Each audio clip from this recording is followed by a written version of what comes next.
Песков призывает успокоиться всем по поводу Крыма, что ситуация в ближайшее время уладится. А почему он так думает, вот интересно?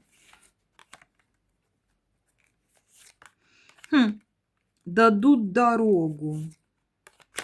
Дадут дорогу.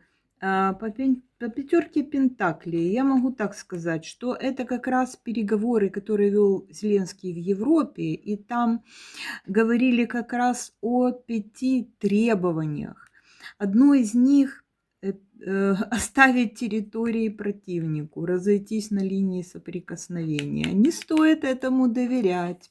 Примет ли Зеленский такое решение? Нет, что вы, что вы.